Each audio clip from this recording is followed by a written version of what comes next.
է գնահատում, դուք ինչ գնահատական ունեք։ Շնորհակալ եմ հարցի համար, բնականաբար տնային կալանքի որոշումը դա ոչ իրավաչափ է, որովհետև անմեղ մարդուն զրկել ազատությունից դա ըստ էության չի տեղավորվում որևէ օրենքի շրջանակներում։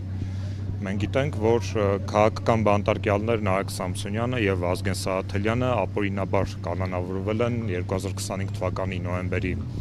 13-ին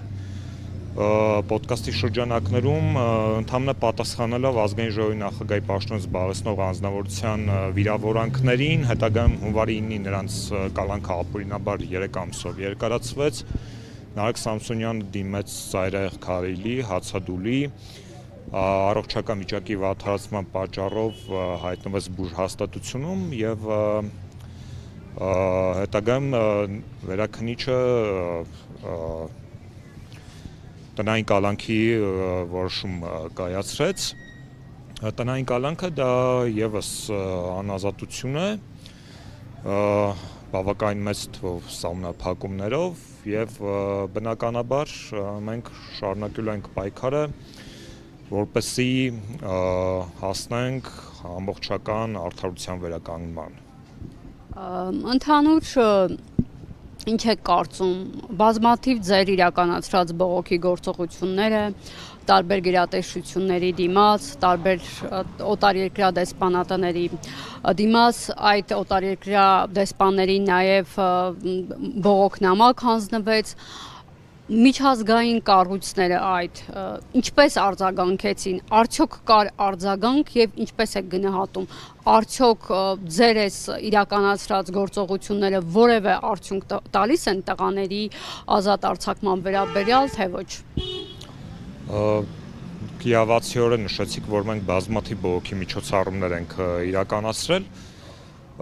միջազգային կառույցները մեծ մասամբ շարժում են իրենց աշխարհաքաղաքական ռեալպոլիտիկ աստվածի շրջանակներում, որովհետև այսօր այս իշխանությունը արևմտյան կառույցներին, արևմտյան երկրներին գլխավորապես պետք է որպեսզի սպասարկի իրենց աշխարհաքաղաքական առաջնահերթությունները այս տարածաշրջանում կապված Ռուսաստանի դիրքերի թուլացման եւ նրանք պատրաստ են, ինչպես փորձն է ցույց տալիս, աչք փակել անգամ ամենաաղաղակող ապօրինությունների վրա,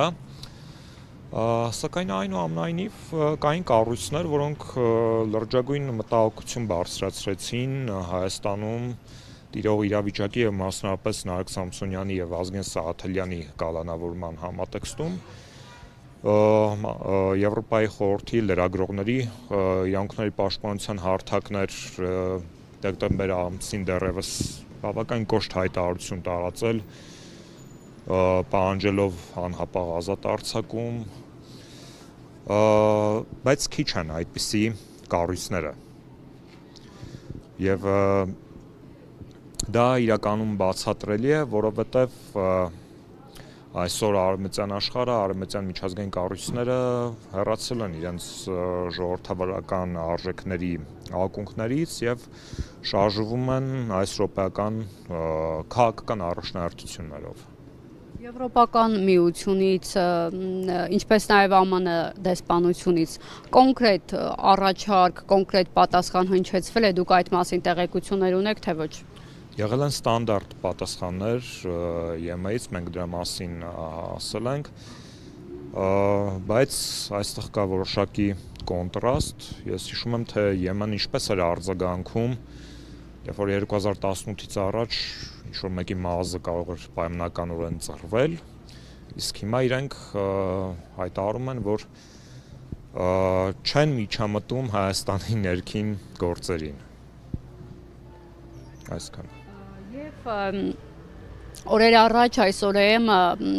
Նարեկ Սամսոնյանի, Վազգեն Սաղաթելյանի հետ կապված հարցեր ուղղել արդարադատության նախարար Սրփուհի Գալյանի եւ նշել, որ Հայաստանում բարի համար դատավարության ենթարկված անձնավորություններ կան, ի պատասխան Սրբուհի Գալյանը նշեց, որ ընդդիմադիրների ասածները իրեն չեն հետաքրքրում եւ Հայաստանում որևէ մեկը չի կալանավորվում խոսքի ազատության համար։ Ինչ արձագանք ունեք դուք բազմիցս ակցիաներ արեցիք, նշեցիք, որ տղաները հենց ազատ խոսքի համար են բանտարկվել եւ ճնշում են գործադրում նրանց նկատմամբ ազատ խոսք ասելու համար, մինչդեռ հայաստանյան իշխանությունները հակառակն են պնդում։ Շատ կարճ կմեկնաբանեմ, անիմաստ է առասարակ մեկնաբանել վարչախմբի ներկայացուցիչների խոսքը, որովհետեւ բոլորս էլ գիտենք իրականությունը, թե ինչ է կատարվում մեր երկրում, թե ինչպիսի բռնաճնշումներ են իրականացվում, ազատ խոսքի նկատմամբ, քաղաքական ընդդիմադիր հայացքներ ունեցող մարդկանց նկատմամբ, ընդդիմադիր համայնքապետերի նկատմամբ, հոգևոր դասի նկատմամբ, բանը ասել նրան, որ կաթողիկոսի նկատմամբ են քրեական գործ հարուցում, այս ամենը հանրությունը տեսնում է,